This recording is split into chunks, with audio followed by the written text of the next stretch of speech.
It's Mrs. the Toclophane. Because there's no such thing as the Toclophane. That's just a made-up name of the bogeyman. No, my sister's Mrs. the Bogeyman. What happened to you? I regenerated into an 80-year-old pensioner with a penchant for doilies and smurfs. Who are those creatures? Well, basically, they're blue Belgian homosexual dwarves. I know. Here, I want to complain about this cow. You chose it. Psychiatrists feel day. It's too lumpy. I want me old one back. Where is it? Gone. Gone? But you're supposed to be French polishing it. It burnt. But you told me you knew a professional French polisher, a German chap. What was his name? Burnt. Well, where's he? Dead. Dead? More or less. Didn't you try to put the fire out? And I tried. I did. I tried everything. Just you bloody wait till I catch you. I'll give you such an idea with my pension book. You could stop this right now. We could leave this planet. We could fight across the constellations if that's what you want, but not on Earth. Ah, you're still mad at me from when we used to share a flat. I know. Whatever did I do to rub you up the wrong way? The constant drumming. Oh, just 'cause I had band practice a few hours a day. And the Daleks. All right, I'll give you that. It could get a bit loud. Oh, I didn't know you were working night shift. I've been alone ever since. But not anymore. Don't you see? All we've got is each other. Yeah, are you going soppy on me? I know you're old enough to be my great-grandfather several times over. I know. Anyhow, this couch is just too lumpy. I'm dragging it back to Bed Bath & Beyond Star Trek. I could help you. Please, let me help. Nah, don't trouble yourself. I'll ask that chap from across the way, Mr. Bates. Master. Scrambled eggs. Why do you say that? Well, that's what I'm going to have for me dinner while I watch me cartoons. You know, those two cleaners with Terry Wogan. What are their names? One's called Tidy Up, and I can't remember the name of the other. Stop it. Right. You can see us.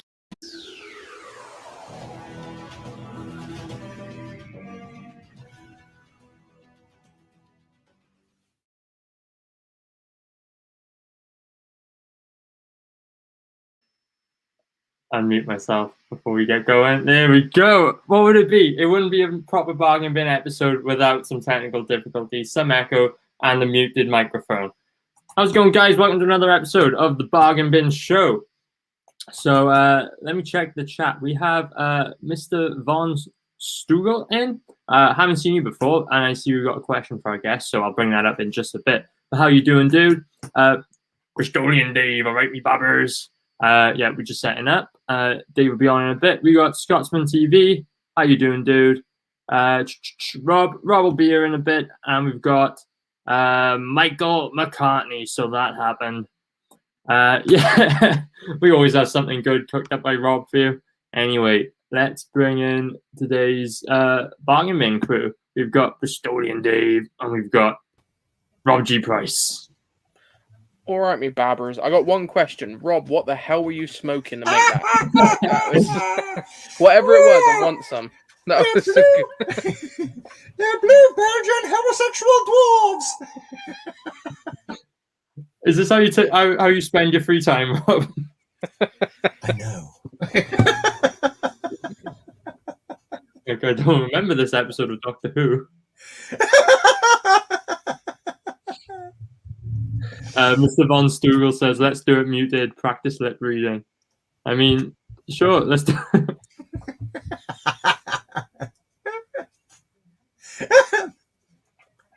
Here we go.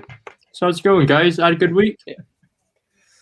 Yeah. Okay. Yeah. It's, you know, it's hot. It's getting hot in here. Germany's experiencing a bit of a heat wave, that's for sure. It's my third shower today just now. Cool. I'm happy for the colder weather over here because the hay fever, man. I don't know what's been happening, but it's been horrible. It's been horrible. Yeah.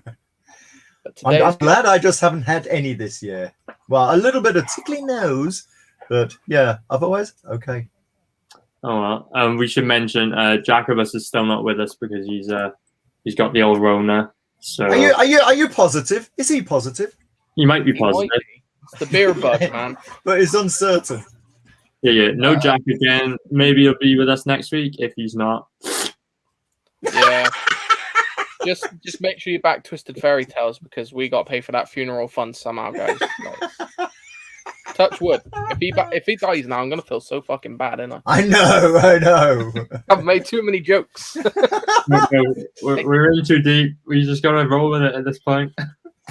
She said. Yeah, I mean, the total, we got 22 backers. Woo! 22 backers. So that's enough to get Jacobus a bag for life, which is kind of ironic, really. Which is kind of ironic, really, when you think about it. Cremate him, put his ashes in a bag for life, get him down the river. That is bad. Can we all be friends? No. So, what wondrous things of delight do we have tonight? Well, we've got a lovely guest. I guess I'll bring him on now. We've got Tim Lattie. How you doing, dude? Microphone. I did the same thing you did. Yeah, I thought it was me that was doing the echo earlier. So, yeah. No, I'm doing good, man. Welcome to the Bargain Bin. It's not a proper Bargain Bin show unless we have at least 5 different technical difficulties. Yeah, Right. There's a reason why we're called the Bargain Bin. It's not for aesthetics. I don't remember, Tim. Do you say this was your first UK show? Yeah, I don't remember doing any other ones, and I don't really do, I'm like a hermit over here. I'm like old Ben Kenobi out in Louisiana. So Oh, do you mean likely- old Ben Kenobi? Yeah. That old Ben? Yeah. So very likely. I'm handling the accents well. I'm following along. Yeah. Oh. You're the toughest one, Aria. You're the hardest one.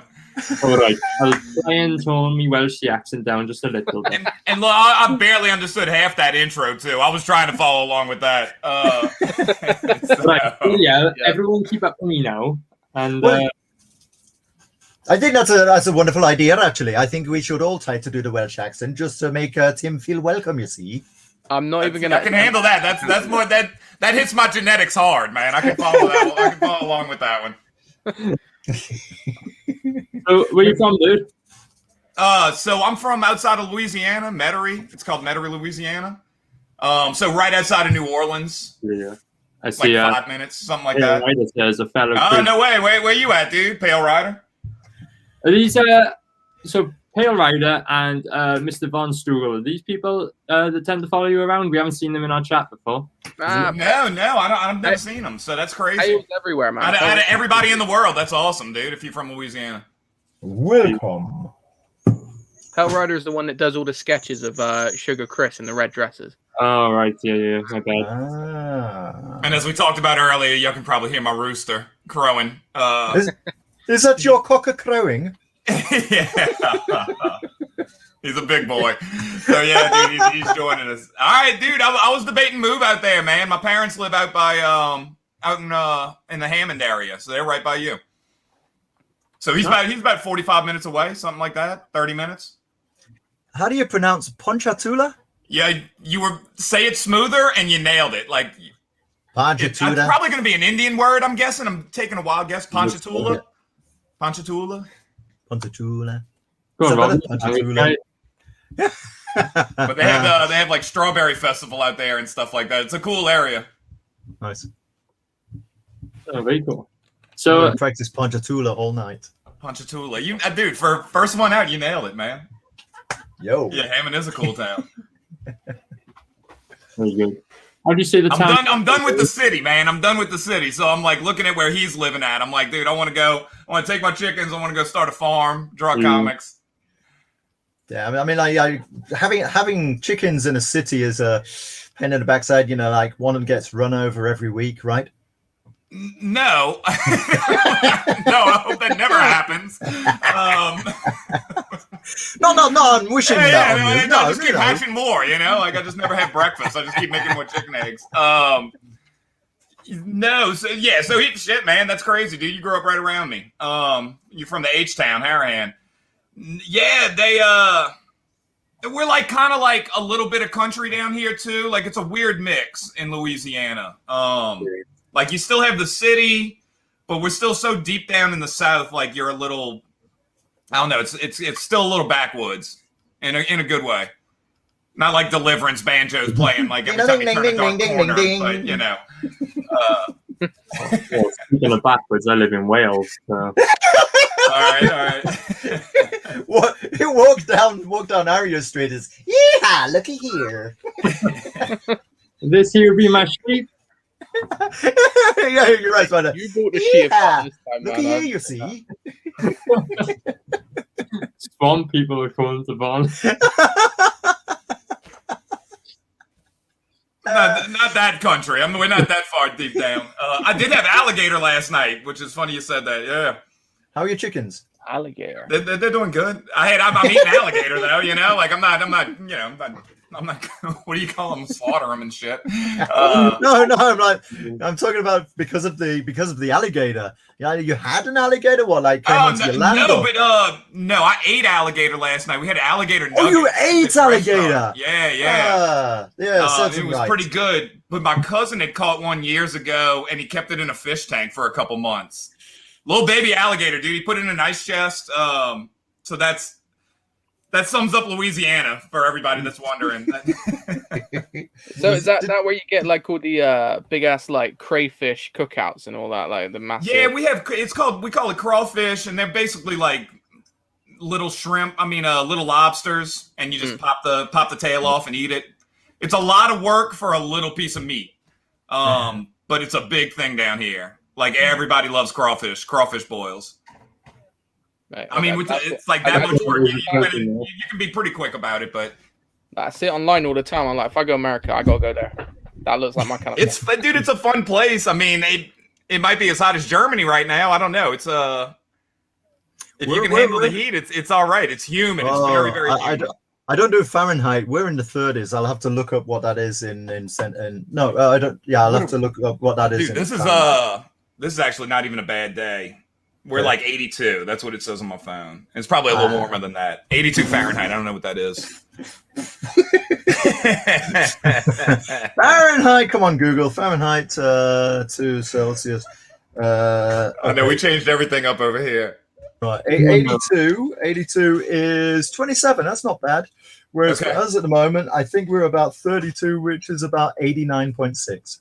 Okay, that's not too bad though. I would think Germany's like not humid. It is. It's kind of humid. Because we were supposed to have like rain, like heavy rain on Saturday. Just didn't come. It came like for about a couple of hours. See, the thing is in Germany, you have 3 days of really intense hot sun. And then boom, crash, it rains and it clears everything out. That's here where I am in North Rhine-Westphalia. And it's that cycle again and again and again. Yeah, back and been right.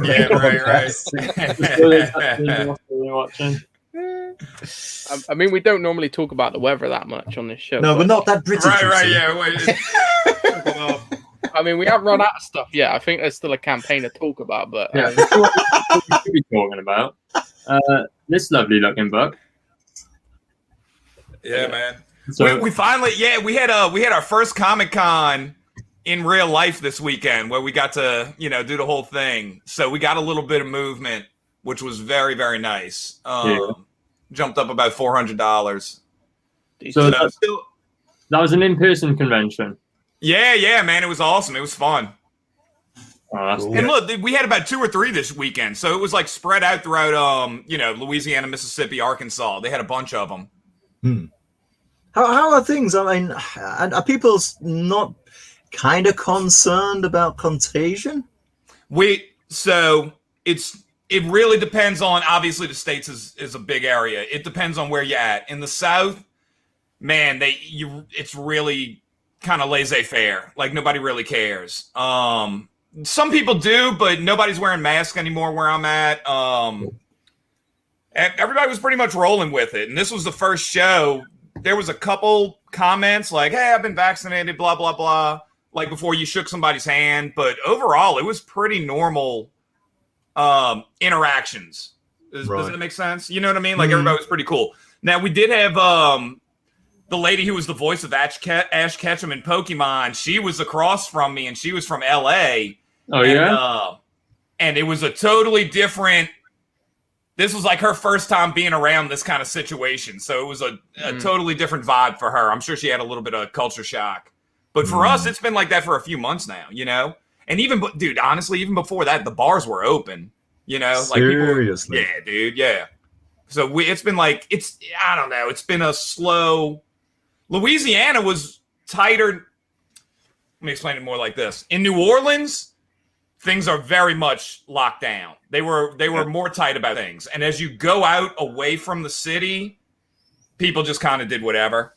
Like where my buddy was out in Ponchatoula and stuff, I'm sure they didn't care. Because I remember going to Cracker Barrel out there for my birthday in September, and nobody was even wearing a mask, you know? Like, I just walked in. So different. I don't know. It's different. I'm sure it's nuts over there by y'all. I know y'all are still in lockdown, right? In the UK? Partially, yeah. I mean, in the UK, I don't know. How is it these days, guys? We're kind of half and half. So we're out kind of doing normal things, but we all still got to wear masks whenever we go anywhere and all that kind of shit. A lot of people are vaccinated now, so hopefully in the next sort of couple of weeks, 3 weeks, I think they're going to start lifting stuff again. Because I know that I heard they had pushed it back on y'all and everything. Yeah. Like it was supposed to be this day, and now they're saying this. It's a fortnight or whatever. Yeah. And then our dude who's in charge of the pandemic got caught cheating on his missus with his secretary. Really? That was the big news of the During week. the pandemic, and then it's like, oh, okay. So he's been sacked. Well, he's resigned. Now we got some new guy. So I'm just hoping they still let us out, because otherwise, I'm like, I don't care the guy cheated. I'm just like, look, just let me out. Let me. Right. How is that relevant at all to the situation? Yeah. Right. He can. But yeah, it's just one of those things. Yeah, I Fingers mean, crossed. like I said, we're a little backwards down here anyway, so people were just like, whatever, dude, let me live my life. Were there not like mortality figures then, where you guys were? I don't, man. If I'm being super honest, I don't know anybody that died. I hear people that say they know people. The hospitals weren't full. Like none of that was going on down here. Okay. I don't want to talk about mortality figures because Jacobus might be one soon. Right, yeah. Oh, come on! I have no idea how it works because I know people up in New Jersey. It was a totally different story. Everybody else, maybe it's the warm weather. I couldn't tell you. All we had you would hear the same story. I lost taste and smell, and then like there was one bad day or 2 bad days, and then that was it. Yep. And you know. Pale Rider's on the same page. You said there was a period where we kind of locked down, but everyone did what they wanted. Right. The South kind of has that attitude. And it's always probably been like that. I hope it stays like that. Yeah. Yeah. Cool. Colin Mark has just discovered his newfound power here. So, use that power wisely, Mark. Great power comes great responsibility. So, but I tell you what, before we do the whole night, we've got the whole show to do this. So why don't you tell us a bit about yourself then, and where you got started and what you've done previously? Okay. Well, I started off years ago at Ape Entertainment, and we were doing a bunch of indie books. I guess you would call them indie books, but it was a company. After that, I was able to work my way. My first big book would have been Ghostbusters. I started working on Ghostbusters 3-4 years ago, doing covers, doing the B covers. That led into doing some interior work, and I've been fortunate enough to do a lot of Ghostbuster work since then. Even worked on the video game, the Ghostbusters World video game. Did some G.I. Joe, some WWE. I did the Jay and Silent Bob movie that they just came out with. That was really cool to like hang out with Kevin Smith and them. We're not worthy. Yeah, right, dude, bruh. It was at the same mall. We used to be. I don't know if that was big for y'all over there, but it was a big deal over here because it was like the only nerd thing you had like back in the day, right? You know, like when you're growing up and you're in high school. So you would watch Mallrats, Clerks, Chasing Amy, And we used to go to the mall down here, and I would pretend to be like Brody from Mallrats, walking around with my little cup and joking off. And so they filmed in that same mall and had Brody's comic shop there. And dude, I was able, all my Ghostbuster artwork, we had original artwork hanging up in Brody's comic shop and stuff like that. Dude, it was so surreal. It was so cool. So that was just like a fun adventure to go on. And yeah, dude, just been able to do some kind of cool random stuff, especially in the last 7 years. When you come up in art, it's tough, man. It's tough in those early days, dude. Anybody that's ever done it. And hopefully eventually you get like a little bit of a breakthrough and you can do some cool things. And I've been able to do stuff that I grew up with, which is really, really neat. Like all the Ghostbuster things. Cool. Yeah, man. You seem like you've got like so much experience under your belt. I'm just checking out this artwork. You've got this really cool animated style that you don't see artwork like this in very many places. It's like, where does that come from, your particular style? I don't, we were talking about it this weekend, especially with, there was a lot of anime people there and things like that. I like all that anime, but I still grew up with like the McFarlanes and the Capullos and stuff like that. I'm almost 40, I'm 39. So I grew up in that Image era.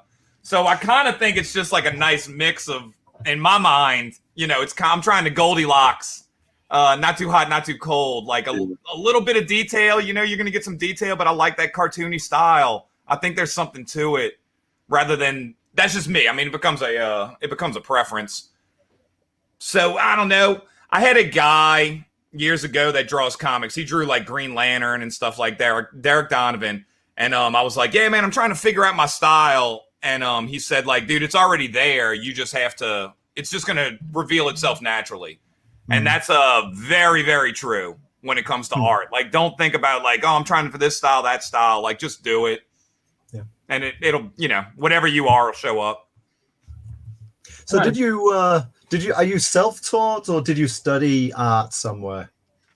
I was self-taught all the way up until about late high school. I never took any art classes. I would probably the same as everybody else, man. I'm probably just looking at comic books and I'm drawing what I see on the page, like how many times did somebody draw Spawn #1? How many times did you draw Nightfall, breaking Bane's back or something like that?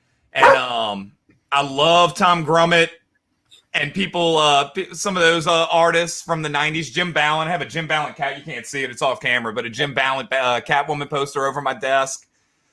And then right around senior year, I went to this art high school. So you had the option to go to regular high school and then half the day go to an art high school. And that was the only time I started getting training. But they almost deconstructed you. They made you stop doing what you were doing and taught you a different way. And it took me a few years to kind of mend those things together. It's, because you're doing it all off of natural. You draw what you see, and then you go in there and you start doing the underlying drawing like you see, where you draw a face and you have the cross line in there and things like that, which I think helps at the end of the day. That's Johnny Ucabra, who's another great Ghostbuster artist. Oh, yeah? Yeah, good dude. Got to meet him. We had a Ghostbuster fan fest right before COVID out in Los Angeles. So they flew us out to LA and we were like on the Sony lot. And so like Dan Aykroyd and all them were walking around doing stuff, and we got to hang out there and sign comics and do that whole thing. And I got to meet him out there. I got to meet him, Dan Schoening, who did an alternate cover for the book for Night Stars. That's cool. Some of the other people. It was cool. Do you have any shows coming up? What you mean, like Comic-Cons? Yeah, like Comic-Cons. Yeah, we have one. We have another local one at like a church on the West Bank. So I'm gonna do that. I'm a big toy guy. I love toys. So it's like a toy show, and they were like, "You want to do it?" I'm like, "Hell yeah, man!" I'll go blow all my money on vintage figures and stuff like that. I'm 3D printing figures too, dude. So I'm like 3D printing stormtroopers now, which is make it big. I know. If you can see it, dude. How crazy is that, dude? That's awesome. 3D printed. So I'm just like army. Like while I'm sitting here, this is what they look like when they come off the tray. Let's see. Yeah, dude. And they just snap together, man. So I'm just I'm restoring an AT-AT, and I'm just gonna put it. I think I'm just gonna put it right here and just fill it I'll up tell you with, what like, that 3D second one printed looks stormtroopers. like. The second Huh? one looks like C-3PO in a bag over Ooh, Chewbacca's shoulder. right. That, bro, it's crazy, dude. So that's like one of my little side hobbies. Nice. Speaking of 3D printing, Jacobus is on about getting a 3D printer soon. And even though he's not here, he's still bullying you, Rob. Cheeky bloody whippersnapper. Get one, man. I think you can get like an Elegoo if you can find it on Amazon. It's like $160, you know, under 200, which is pretty cheap for a 3D printer. They're fun. Cool. I think that's the future, y'all. I really do. I think it's going to be like Jetsons. You know what I mean? Like where you like go up to the thing and say, "I want this," and it's just going to make it, and you pull it out. Personally. Yeah, Von Stewart said, this guy's got too much energy. Dude, I don't know what to tell you, man. That's what they said on another show. I could calm it down for you. I don't know. Fuck. No, don't do. I like the guests with loads of energy because then we don't have to do much. We just All say, right. Yeah. You know, Don Chin said that the other day to me. He's like, "You got a lot of energy, man." That's good because you sell your books well then. So you got to look at this Ghostbusters stuff. I could be more boring for you. Let's bring back the main event. Oh, yes. So go on, dude. Tell us a little bit about Night Stars.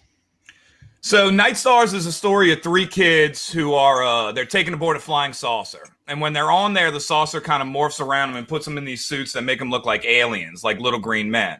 Yeah. But the saucer is actually a time machine, so it takes them back in time where they crash land in Roswell in 1947. So they are the Roswell aliens.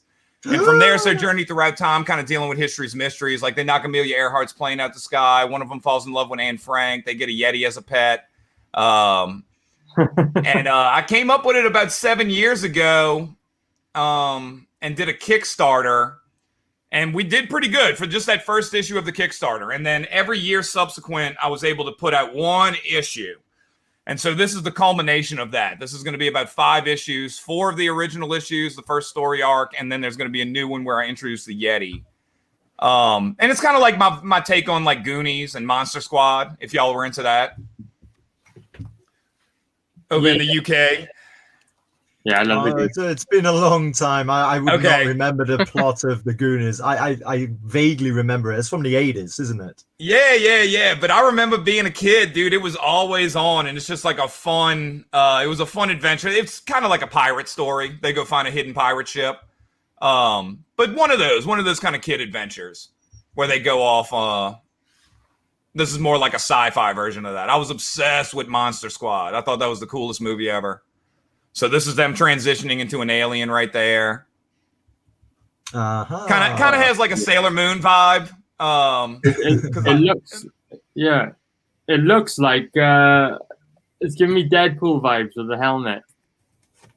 Yeah, or Spider-Man or something like that. I mean, Yeah. when you look at like the classic aliens, that's kind of what they look like. I see where you're going So, from.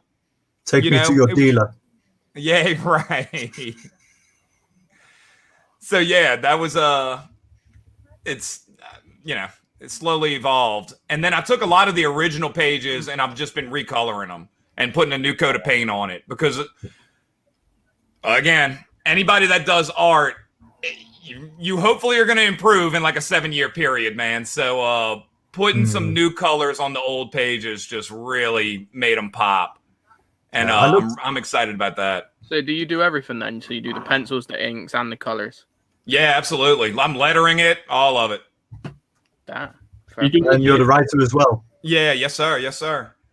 Back in the day when you're growing up, especially in the 90s doing comics, everything was a little more compartmentalized. Like you're going to have penciler, inker, writer.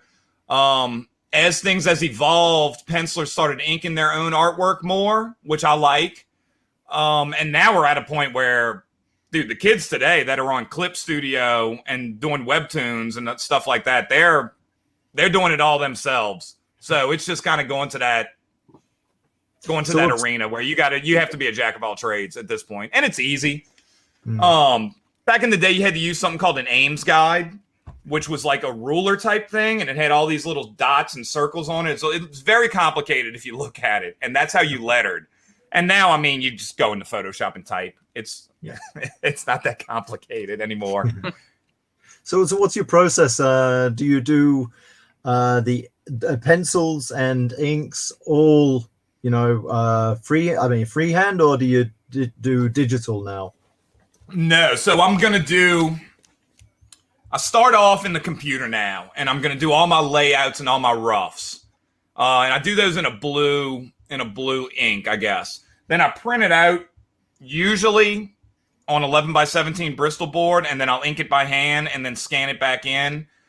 But now I'm starting to do more and more inks just on the computer and skipping that whole process. It kind of depends on the project. So if I do a Ghostbuster cover, I'm going to print it out because I have the opportunity to hopefully sell it. And I'm not, you can't really sell like a TIFF file or a JPEG. But otherwise I'm keeping it in the computer, and it just makes life easier, at the end of the day. It's kind of weird. I kind of feel like guilty about doing it because you don't have anything tangible, but I don't know. A writer is not writing, they're not writing on a typewriter, and there's no original manuscripts anymore. So same thing. Yeah. I suppose, yeah. Mr. Bond says, I see he took my suggestion, adding a few pages. Oh, that was you, dude. No way. Yeah, man. I wrote back to you on the page. Yeah, absolutely. And you were right. No, I should have had those in there originally. Okay, cool. Not if you're not that EVS, if that's you. And then that was another experiment I did where... What's all this about? There's something going on here. Where you take the inks. Early on, I had an idea. I did it with a Fathom page when I was trying to get work, like 2004, where I had all the images connect and make one giant picture, or kind of morph into one giant picture. So that's what I did with this. Like, if you look at the inks and put everything together, it forms like a mosaic of sorts. So that was just like... That was an experiment. I was like, there was one page in particular. It was page 19. I'm pointing at it like you can see, but it was right where the eyeball is. And I was like, if I can get through this page, I'm going to go for it.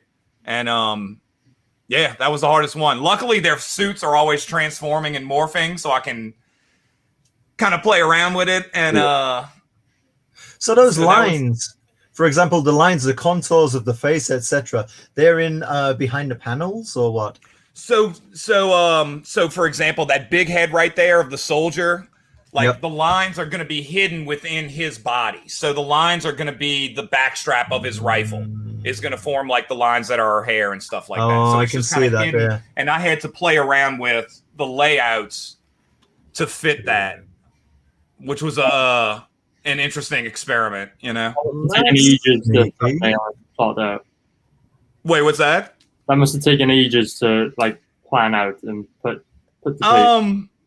Yeah, it wasn't as tricky as you think. It was definitely tricky. There's no doubt about it. But you can see somebody like Ryan Otley does it a lot. He'll have like his son draw like a hand or like a scribble scratch, and then he'll make it into like a whale or a monster. So it's the same kind of principle. And I'm looking to do it again. That's my game plan. I want to keep doing it now that I've done it. Is that like one poster per comic? We're debating that. We were thinking about doing that as a poster afterwards. Right now, I just have it as the back of the book. So if you see we have samples of the book, that's the back page or the back cover. It would look amazing as like an A3 poster, and then for the next issue, you've got another character done in this sort of style. I could see that on someone's wall easy. That could be a good stretch goal or an add-on or anything, really. That would be a great stretch goal. Yeah, you're right. Yeah. Yeah, or an extra tier. Yeah. I haven't seen anyone I'll probably steal that. Do that before. Do it, mate. Okay, I hope you give me credit. Suggested by Rob G. Price from the bargain bin. Right. I'll put a little quotation, a little asterisk at the bottom. And yeah, dude, years ago we were in New York at New York Comic Con, and we were able to go to dude, another one of these, kind of like that Jay and Silent Bob story, another one of those random things where we ended up at the United Nations for a party. Wow. And we're outside. Look, I'm just riding the wave, man. Like, I just go where the wind takes me. And dude, we're outside like a bunch of meatballs taking pictures of ourselves to put on Facebook. Like, what else are you gonna do? and we spark up a conversation, and it turns into a thing. It leads to us doing comics for for UNICEF. So we did a Night Stars comic for UNICEF and ended up at the NASDAQ opening bell. So there's a hunger issue of Night Stars out there, believe it or not. So that was another random one, but that was fun to do, man. So it's canon. Very cool. Is that actually part of the book that's being promoted? No, we're keeping now, it out or? of the book. No, we're going to keep it out because it's kind of like a weird thing because it's UNICEF. Is it So it's online. You can read it for free online, so it's available. All right. Oh yeah. Okay. Drop us a link and we'll put it in the link for people. Yeah, Not right now, you know. Let me not all right. distract you. Let's say hi to Darkside who just joined us. How you doing, dude? Nice to see you. Nos está. That's right, there. Let's not turn this into the Welsh stream because. Okay, all right. Righty. I thought it was Gaelic Yeah. or something. Yeah. And then Dan Schoening, I don't know if y'all know him. Dan Schoening and Louis Delgado, who are amazing artists. They do all the IDW. They're kind of like the IDW guys, in my opinion. Right. They've done Back to the Future. They've done all of it. Transformers, Ghostbusters. They're buddies of mine, and I got them to do an alternate cover for the book. So they did a really cool 80s kind of Mega Man-ish cover.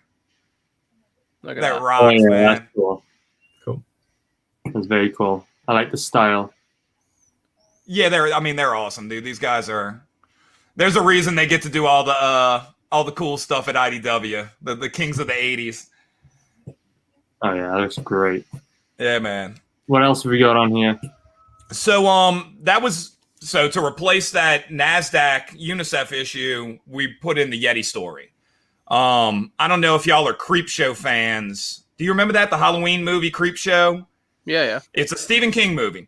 And there was a cool segment.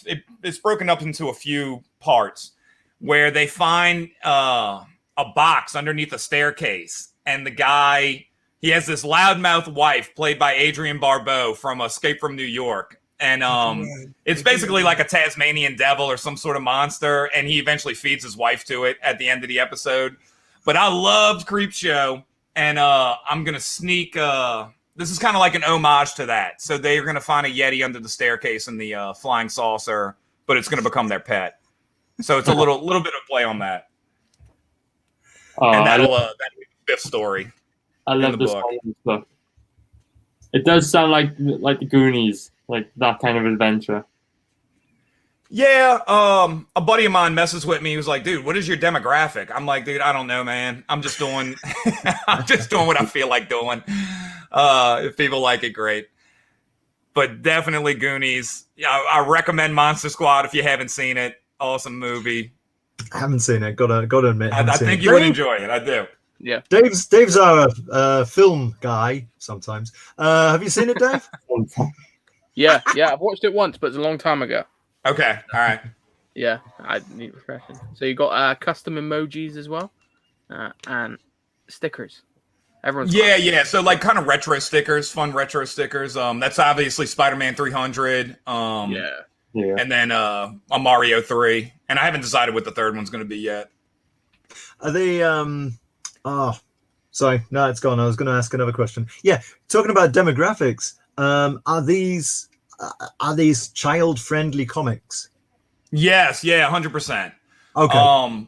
But at the same time, it's not Aimed. I don't like it when they dumb down stuff for kids. So it's not dumbed down. It's just not, it's not going to be anything vulgar. It's actually not, doesn't have too much violence. Jack Kirby had said something years ago that there's a difference between his books. It's not violence, it's action.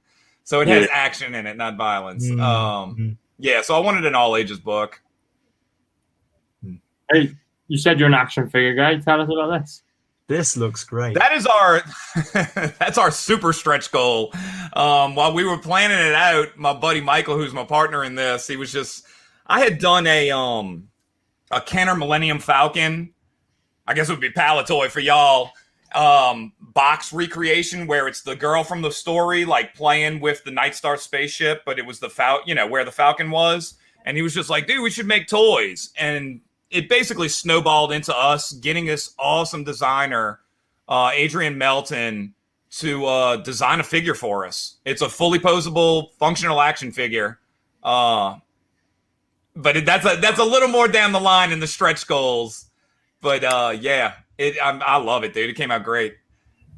Yeah, that's really cool. Mate, that'd be sick if you reach that. How do we get? So, is there a certain tier you back to get the action figure? Yeah, but I mean, we got to get past 10K first, so it'd be about 7 times that. If you but it would be a free figure. So the game plan is that anybody over $50 tier would get a free figure, if we ever get that high. Yeah. Have you got an amount that you got to hit to get that yet? Yeah, it would be like 70, 80K. So yeah, okay. No, So- that's fair, 'cause I know they Are can you be going the flexible goal? Or is No, it we're doing that, but we can go in demand. So Okay. right now I'm just like, let's get to that 10, and then we'll go from there, you know? Mhm. And I'm just gonna keep like pounding it out. My feelings on this is that I'm very confident in the story and in the project. It's just, how do you get people to hear about it? How do you let people know it's there? You know? Right, exactly. Yeah, no, y'all were cool enough to let me come on and talk about it. So that's you my said theory, target dude. but it's true. Like, I figure that's the way to go, man. We're doing like advertising too. I don't know how many that's people that's hitting, like those Instagram ads and stuff. You get so much advice. It's appreciated, but it's not a science. Like, nobody really knows what's going to hit, what's not going to hit, how it's going to work. But I gotta say, with the art, the way it's looking, I wouldn't imagine to be a problem to find backers for this. There are people out there who want comics, that's for sure. I mean, we hear that, we see that every week, because we see different people with different campaigns, and there are enough people out there. It's just being around and putting yourself around to put yourself and put your comic in front of them to let them decide. So yeah, absolutely. Keep on hitting other shows like ours. I mean, in fact, anyone out there who's got a show who wants Tim to come along, get in touch with him. Easy to find. Seriously. Yeah, absolutely. I'm into it. Yeah, dude. I think I still have a few more tricks up my sleeve, and we have about 5 weeks left, 5.5 weeks. Scroll back up to the top so we see the stats. So yeah, almost at 1K pounds. Do you know what we're at in dollars? Hover over it. I think it was 1,200. There you go, 1257. Very good. And man, and it sat there, dude. It sat there. That second week, it didn't move. You and get the con times this like weekend, I was doing free sketches. I was like, if you sign up today, I was like, I'm gonna get the email. I'll do a free sketch for you right on the spot. And we finally got a little bit of traction going. I also do a book with Chuck Dixon. If y'all know him, he's one of the creators of Bane from back in the day. Wrote like 1 million Batman books. And that's free on archaven.com. It's called Go Monster Go. It's a webcomic. Check that out, dude. It's a free book, so you can't lose with that. And they started running ads on there too. And I think that's going to hopefully help out as well. Yeah. That's the thing with crowdfunding. It's all about interaction with the customers. The more you get yourself out there, the more you get your face out there, and the more you talk to people, the more likely they are to back it. Right. So as good as books can be, a lot of the time they back the people rather than the book. Absolutely. And just from speaking to you, you seem like a great dude. So I don't think you're gonna have an issue getting this funded, mate. I hope so, brother. Yeah. And as far as the toy goes, dude, if we get to the toy level, we lose money. You know what I mean? Like if we get to, and I just want the toy. I want to do it just to do it. Yeah. What I was going to say was like, look, you've brought Mr. Von Stugel and Pale Rider with you. Yeah. So right. Yeah. My boy it's Pale obviously Rider. about you, rather than us. We're just innocent bystanders. my Louisiana brethren. COVID Kev asks, how much is the hardcover international postage? Yeah, international is what sucks, man. Where's it at? Well, let's go through the perks quick. Yeah, and then we'll have a look. So you got your custom emoji set. Yep. So that's $5. Fair price. Yep. Decent. What we got? Sticker pack. Cool. I really so you like still that. getting the emojis with that, Okay. Yeah, that's As pretty well, cool. sticker and emojis. Yeah. If you Including use the- Discord, if y'all mess with the stuff like that, it's fun. Okay. That's cool. Then there's the hardcover. So the hardcover is $25 or 18 quid for us, which is actually pretty decent for a hardcover. Yeah. For 124 page. 124 page hardcover, man, plus the stickers, you know. Yep. You know, that's really good value actually Yeah, I would say. for that. Do you and you don't have a floppy cover? No. It was go big or go home, dude. We were just going for it, man. Like, and look, you learn a lot in the process of this as well, you know. Yeah. For sure. Yeah, And okay. then you got the variant cover done by Lewis and Dan is also a hardback as well. So that's cool. That looked really nice. And then what we got, out of time bundle. So is this? You got the emoji set, the sticker set, and the Night Stars Volume 1 hardcover. So that would be your cover, I presume, on that one. Yeah. And you get the T-shirt with it. Yeah. And a T-shirt. Oh, and a T-shirt. Yeah. Cool. Very nice. And the same, but with the variant. Yes, sir. Cool. Happy days. And then, of course, you've got one for both books. 2 variants. You chose wisely. Yeah, I'm always throwing in 80s references everywhere I can. Right. And historic collection. So this is one of your bigger. So you get a T-shirt, a sticker pack, both books, and an emoji set. Nice. 54 quid for us. That's decent. Head sketch. So that's in the book by the looks of it. Yeah, so we're gonna have a blank area in the book where you can just whatever you want.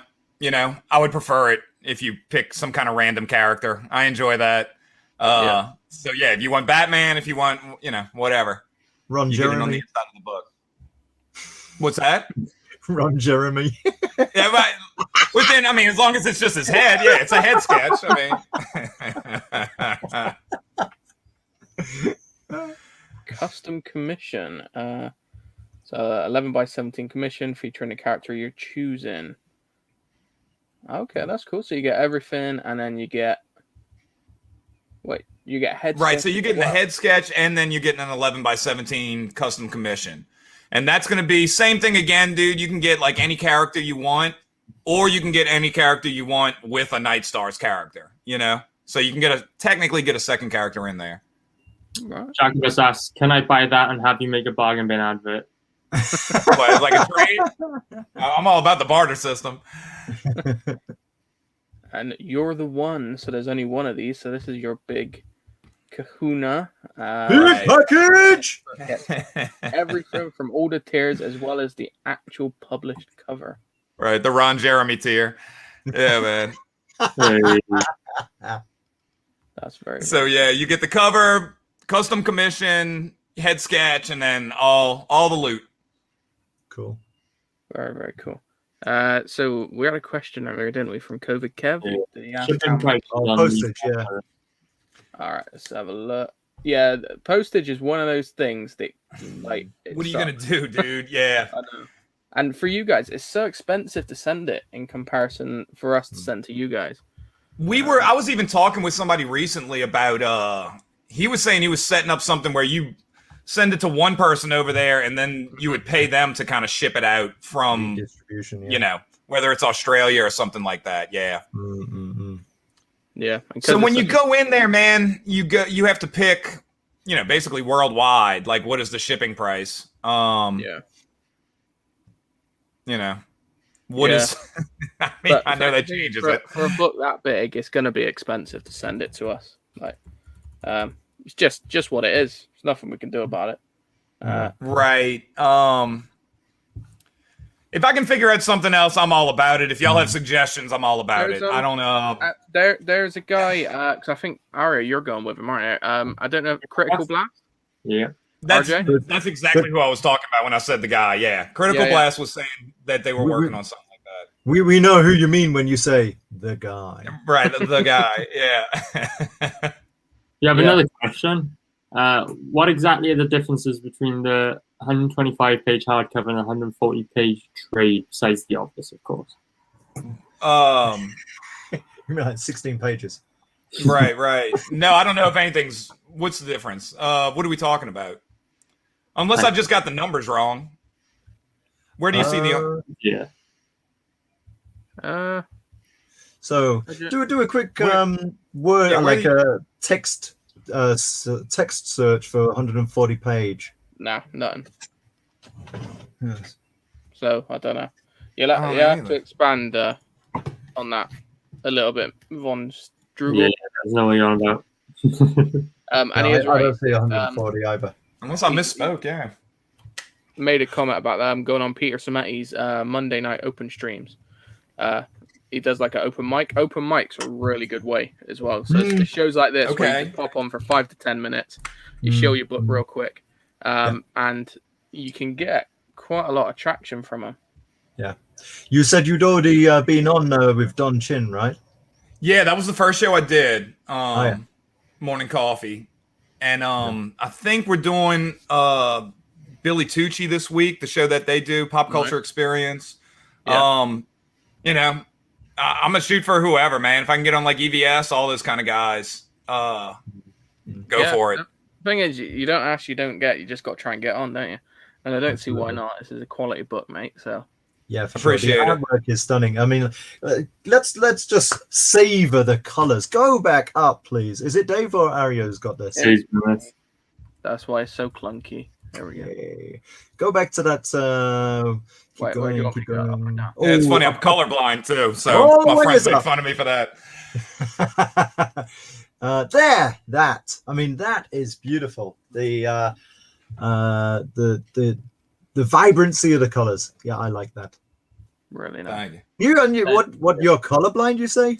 Yeah, I went to the eye doctor a couple years ago, man, and this fucking magic eye thing that I got to look at, and they're like, "Tell me when you can see the picture. Tell me when you can see the picture." I'm like, "I can't do it," and they're like, "All right, take a couple steps forward," and I keep going, basically till my face is against the wall, and they're like, "Yeah, man, you're colorblind," and I'm like, "That's funny." I was like, "I just colored a GI Joe cover like last week, you know, like." Yeah, everyone knows I'm functioning. I'm functioning blindness. So yeah, it's kind of like a running gag with my buddies. Huh. That's cool. I'm sure it's not every color, you know what I mean? This page gives me a real. Let's just test that. How many fingers? Right. Yeah, this page gives me a real sort of throwback on it. It feels very, very 80s, especially like the side on the right, the panel on the right, like with the explosion and the way it is real good, man. Seriously. Yeah, Jacobus says it's another CGUK show. It's a bit shit. They might have you on. I suggest messaging Call Me Mark on Twitter. See if he can join. Really, once you trade the best, then you forget the rest. When he says they're a bit shit, it's just because we got a little rivalry going on. That's all. They're very good. They're very good. They're not bad. Oh, but yeah, the end of the book is the beginnings. Oh, let's see. He says there's a trade on Amazon that's 140 pages. Yeah, that has a UNICEF issue, but that's off of Amazon. Like that shouldn't be available. It might show up, but it's not available. And that had like a bunch of extra stuff in it too, which this will probably go longer at the end of the day. I was actually thinking about that before I came on the show because I want to throw in some extra artwork at the end.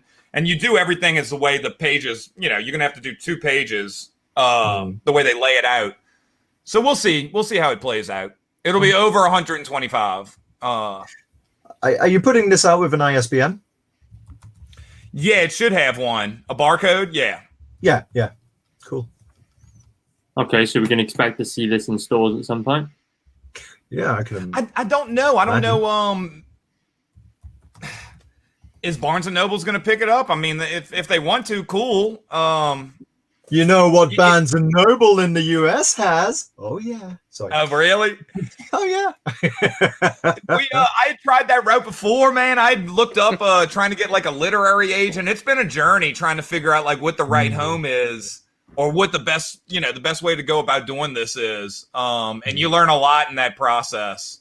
It's so bizarre. It's such like a bizarre world out there, especially like the literary agent route. Like you really have to like smooch up to these agents to get them to like back your book and stuff. I like Indiegogo better, you know, like here it is, here's the work. If you like it, you like it. I always say just go direct. Just direct Right, to man. consumer. I That seems to love be the where it idea of is. skipping the middleman. Yeah. Yeah.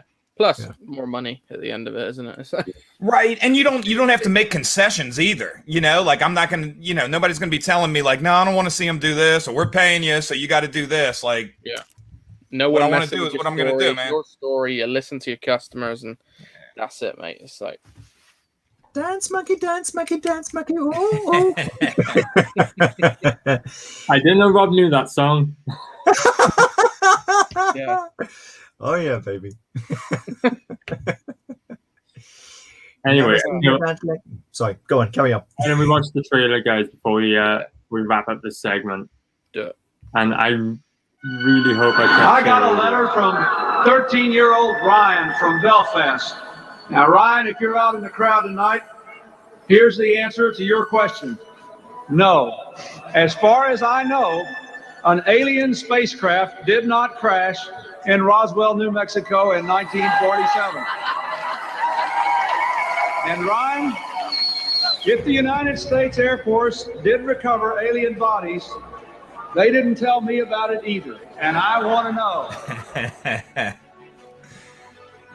We were abducted from our everyday life.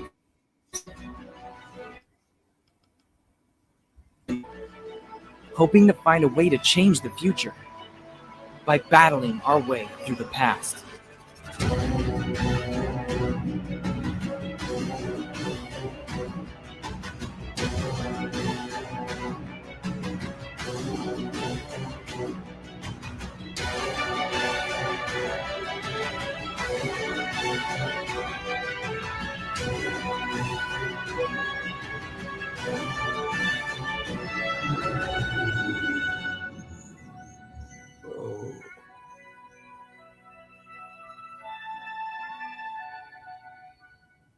Woo! Woo-hoo!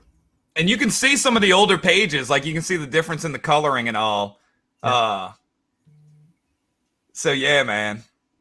I think I'm gonna do like what you said. We were talking about it with a buddy of mine this weekend at the convention, where it's like just me explaining Night Stars in like a video and like the history, because like you said, it is kind of like who's behind it as well, just as much as the book, I guess.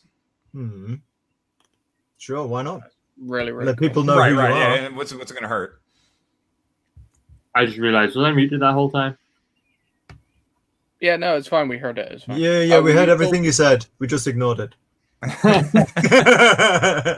No, we didn't hear you. What did you say? No, don't worry. I just posted the link in the chat, so make sure everyone who's watching today, check it out for yourselves. Go through the tiers yourself. There's got to be something for you here. It looks like a great book.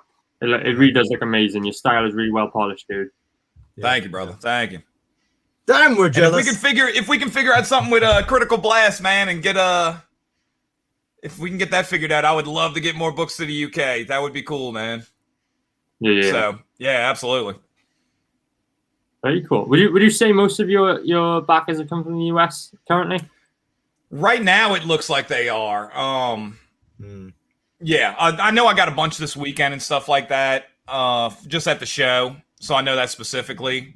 But when I did the Kickstarter years ago, it was all over the place, man. It was, and that was surprising because this is in like 2012. Yeah. And I remember I was sending stuff to like Finland. You know, it was everywhere, which is cool. This is awesome. Yeah, absolutely. Very cool. Yeah, Okay. Just thinking that somewhere in a Finnish bedroom, or you've got your book on somebody's shelf. It's excellent. It was a cousin of mine. So, we were talking about that 23andMe earlier. I think he was backing it. My Finnish cousin. Yeah, but that is cool to know, dude, or Australia or whatever it is. The world has gotten so much smaller. Yeah. It's wild. It really is. There you go. I'm going to drop Rob in it now because I've got his thing up. Rob, do you want to tell us a little something about your campaign?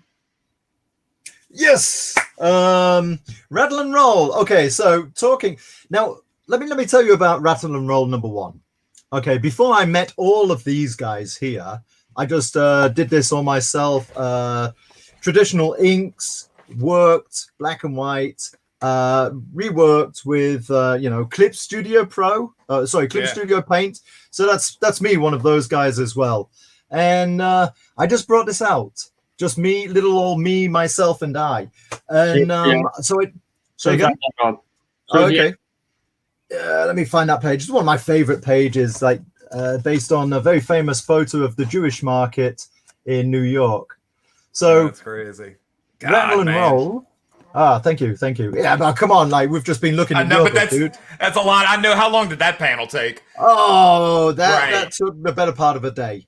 Right. And let's see. I would say that the opening panel as well. Yeah. There we go. Yeah. Those ones with really, there we go, a little bit of focus. Yeah, they took the longest because such little fiddly bits, and I didn't even imagine going through the idea, going through Kickstarter or Indiegogo or any kind of crowdfunding. So basically, I spent about 6 months putting this together, and I just put it out on KDP. Amazon, KDP, but also Blurb, and what they do for you as well. I mean, they have like ISBN numbers, and they put this through. I think it's global reach that they're accessible. So this is actually available in the US at Barnes and Noble, and Walmart. Last week I found out it's available in Walmart. And even in Australia, it's printed locally in Australia. If anyone orders it in Australia, then they can have it printed locally there, so it doesn't have to go all the way over the ocean. And plus, I brought out the what do you call it? The brain freeze. The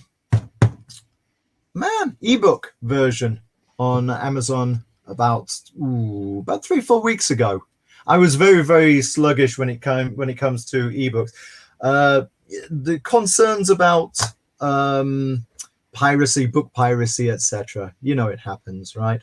Anyway, so that's number one. Number two is it's coming along. However, I have been a little bit waylaid over the past few weeks with a certain other project that we shall touch on a little bit later, I'm sure. Yeah, go on, and if you want to. Is that you, Aria, or you, Dave? Put the trailer on? Yeah, let's go have a look at the trailer. Yeah. Why not indeed? Why not indeed? I know I did not press share audio. Rattle and roll to New York, Newport. Let's have a watch of this. Oh, actually, I think that's your Let's Talk.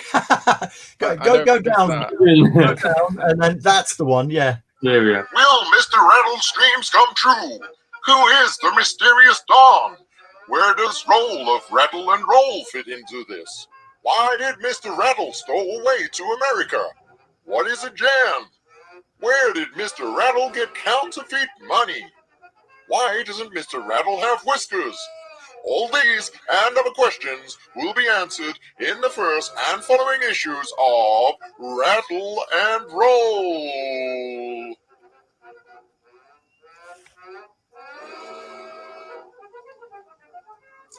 What a great voiceover guy that is. I wonder where I could find him. Very good. No, I love the vintage turn of the century. Yeah, absolutely. I mean, you know? it's set in the 1890s. Okay. Yeah, so absolutely. And there you go. Have a quick vaudeville. Yeah. Have a quick gander at the car.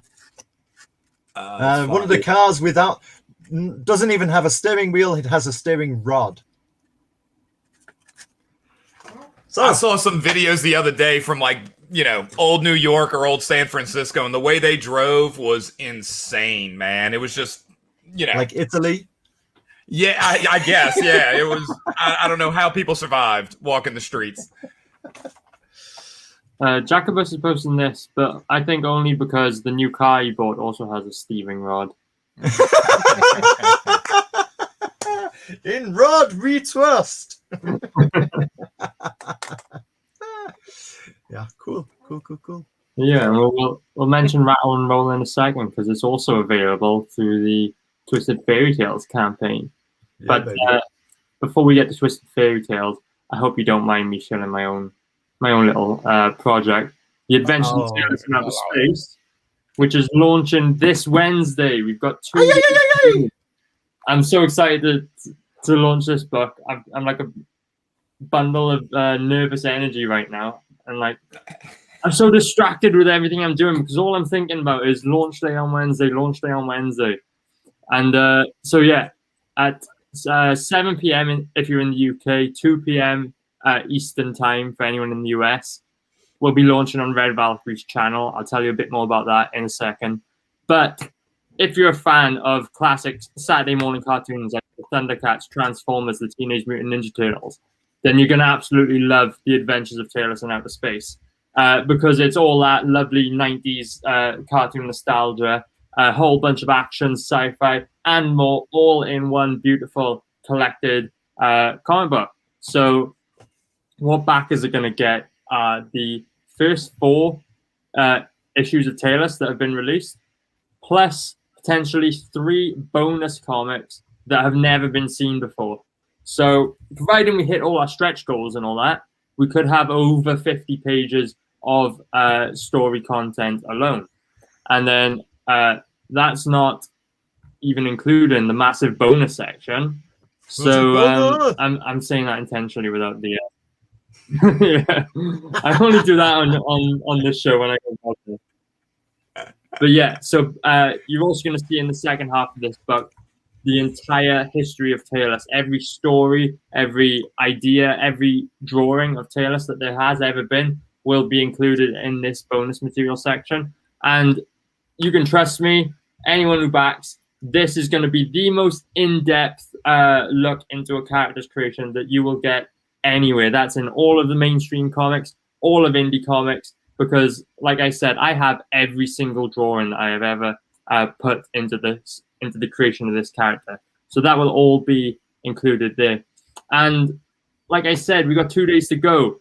Sign up while you can because all 130 odd signups now are going to receive this really cool trading card and poster with artwork by Mary Boy's Legend Chubb. It's absolutely beautiful, and I don't want anyone missing out on it, so make sure you sign up while you can. And that'll be absolutely free when you back the book, so what have you got to lose? And yeah, I'll be keeping all you signups up to date tomorrow and on launch day with what's going on and where you can find me talking about the book and all that.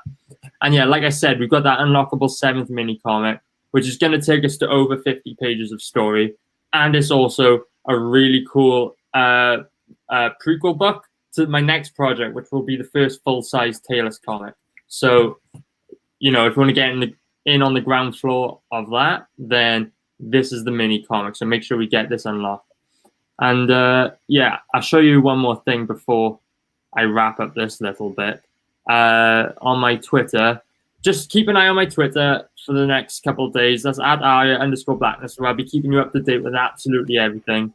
But I just posted this today, which is my launch day schedule. So I actually have a pre-launch stream with Don Chin at 2 p.m. in the UK, 2 p.m. GMT. So that would be the last show before we launch, because that same evening at 7 p.m. UK, 2 p.m. USA, we're launching on Red Valkyrie's channel.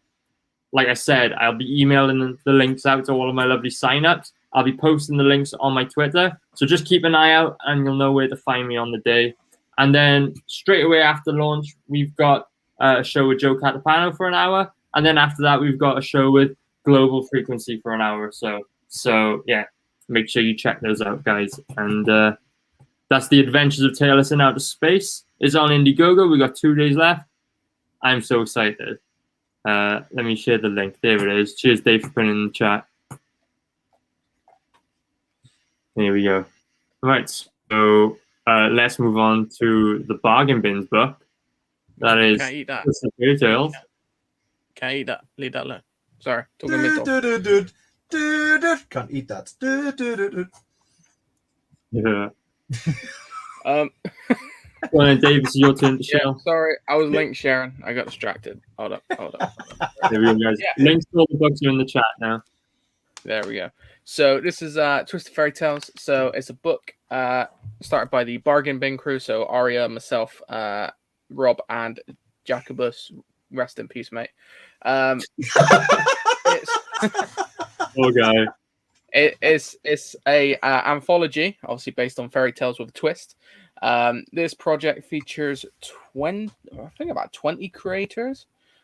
So they're all 3 to 10 pages. There's about 80 pages of story so far. Hold on, I'm trying to go down on the wrong page. There we go.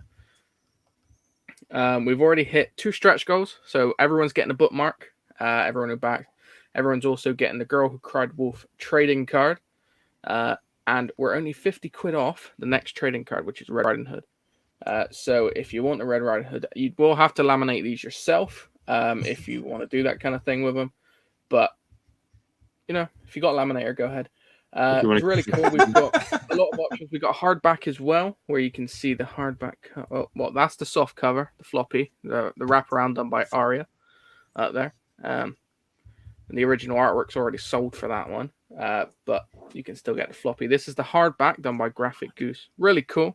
It's made to look like an old-timey book, like an old-timey fairy tale book.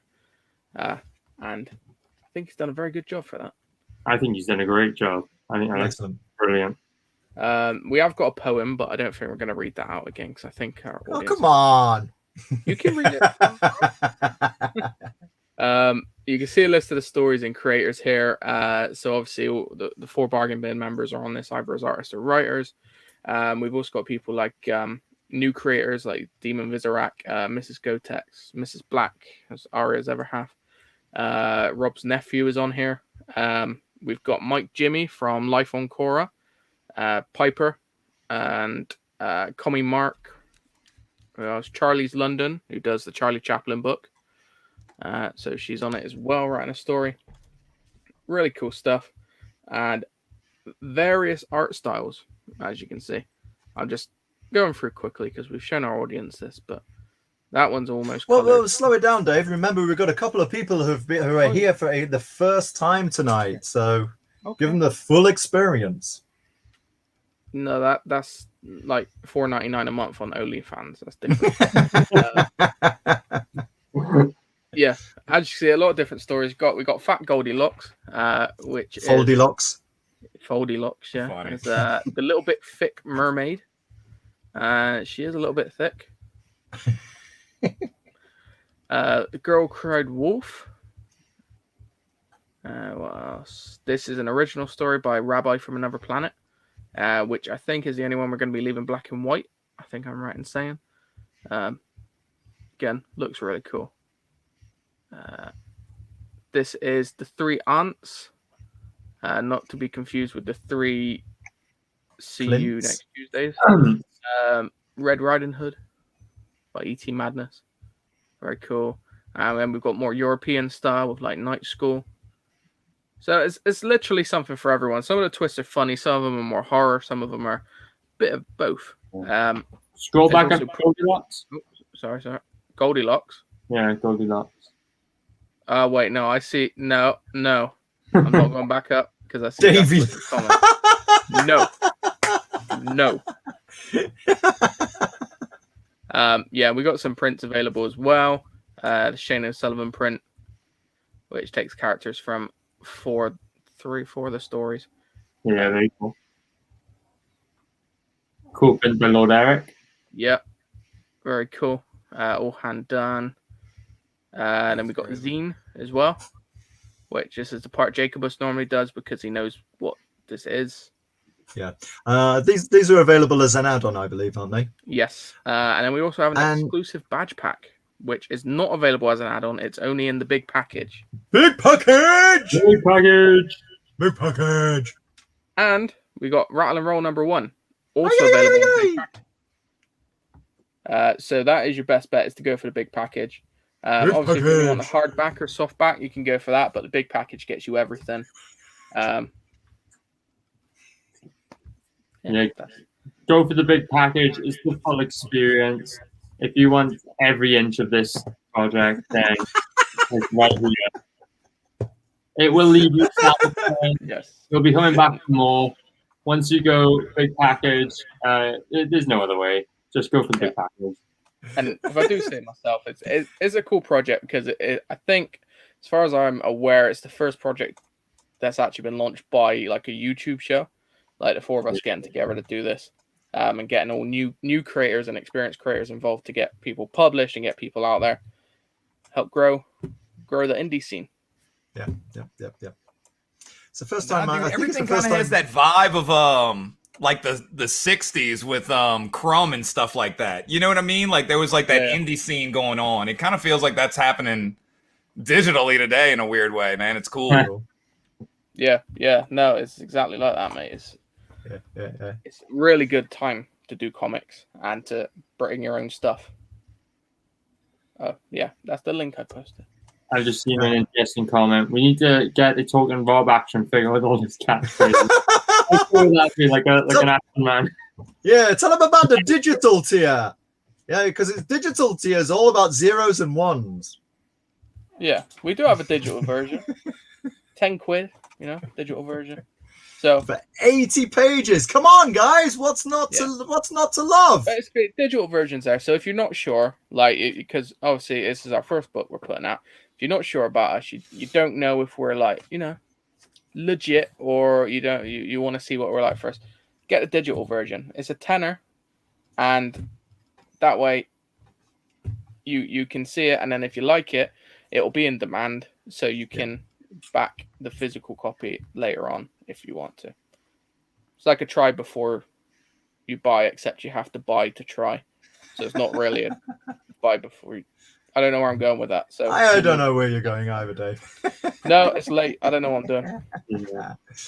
Yeah, this is actually a really good project for a lot of people, because there's, like we said, there are a lot of first-time producers, first-time in print. In fact, let's scroll down to the number of people, to the list of people, and let's see how many people we have there. We've got about 20. 14 stories. There you go. Let's see. So Jacobus, first time. I think I'm right in saying Mrs. Black, first time. Yeah, first time. Yeah. Bristolian Dave, first time. Lord Eric, I'm not sure. I don't know if he's actually brought anything else. Anything else out already? First time. Okay, Demon Vizirek, first time. Mrs. Gotex, definitely first time.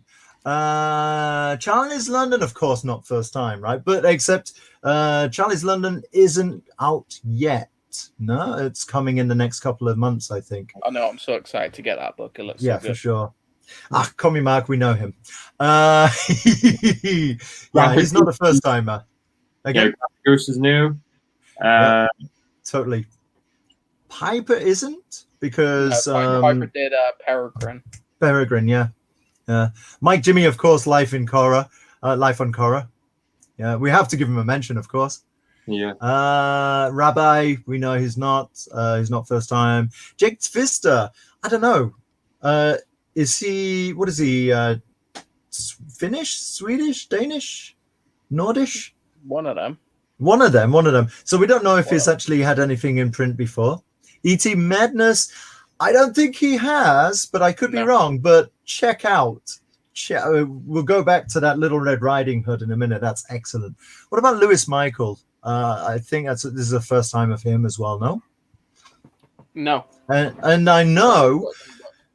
Okay, let's see. Lone Wolf, written by my nephew, Jake, and drawn by myself. So this is going to be the first time that we can see Jake's name in a comic, which is kind of cool. I'm very happy for him. Yeah, that's going to be a cool one seeing you two team up. Yeah. I just can't wait until I finish it. How many backers are we now? 22. 22. Yeah, go up, Dave. To top, lad. And we got 22. Come on, we got to have a couple over the weekend. But this is our first 30 days. So we're ending these 3 days, and then we've got another 30 days. So we're up halfway through. So absolutely. So like all we need is another 150 pounds. Oh yes. Oh, my internet's dying. Oh, there we go. That's better. So all we need is another 10 digital. Another 10 digital, and we're almost at, well, we'll be nine. Okay, a 15 digital, or maybe 2 big package. Okay. Yeah. Yeah. Okay. So the reason we're here today, must not forget, if it loads, there we go. Yeah. It's 9 stars. Look at it. It's a beautiful book. Story sounds great. It sounds right up my alley. And yeah, you just got to look at it. And I love these moving GIFs, like the pictures. That's something I want to play around with more, especially with webcomics. Just, I don't know, technology's changing, man. You know, you can it's a thin line between that and animation, so it's kind of finding that balance. But it's fun. So what are you going to say when some TV company comes and says, we want this as a show? I'll tell them where my address is so they can mail me the check. Absolutely. Yeah. No, I don't know, man. I mean, we'll see. Yeah, We'll see what happens. Like something they can make a wicked TV show out of. Absolutely. I mean, I just think the art here, it looks like it's made from a TV show. You know, like made after a TV show. Yeah. Or I could see it as a good animated show as well. Yeah. This is going to be the next Rick and Morty. Maybe. They were talking about that all weekend. I was like, yeah, I've seen a couple episodes. Hopefully so, man. I'm just focused on getting the indie back first. But yeah, that would be pretty cool. We'd see a lot more action figures if that was the case. Oh yeah. Scroll back up to the top first, Dave, so we can those stats. So we've got 43 days left on the campaign. Are you going to be on any other shows anytime soon? Yeah, I'm actually doing Pops in like an hour and a half. So I was going to run the Smoothie King, feed my cat, and then I was going to go do his show. And yeah, I think I have a couple more this week. And anybody that's interested in having a guest on, I'd love to do it. So very cool. Yeah, anywhere you go. We're gonna have to get you back on before your campaign closes to do another. That would be awesome too. Yeah, do another round. Thanks for coming on today, dude. I encourage everyone in the chat to check out his book. The links are in the chat. I just threw it up. I've lost it now. There it is. Back the amazing looking Night Stars. Cheers, Dave. And yeah, right, Tim. We do this thing on the Bargain Bin show when we close out the show. We do the gay wave. Okay. Yeah. What is the gay wave? Hold up, y'all. Yeah. Y'all might have seen to the show me, before? man. Yeah. Okay, so it's like this. No. So it's like this. Okay, so alrighty. You ready? Okay, are you ready? Ready? 1, 2, 3.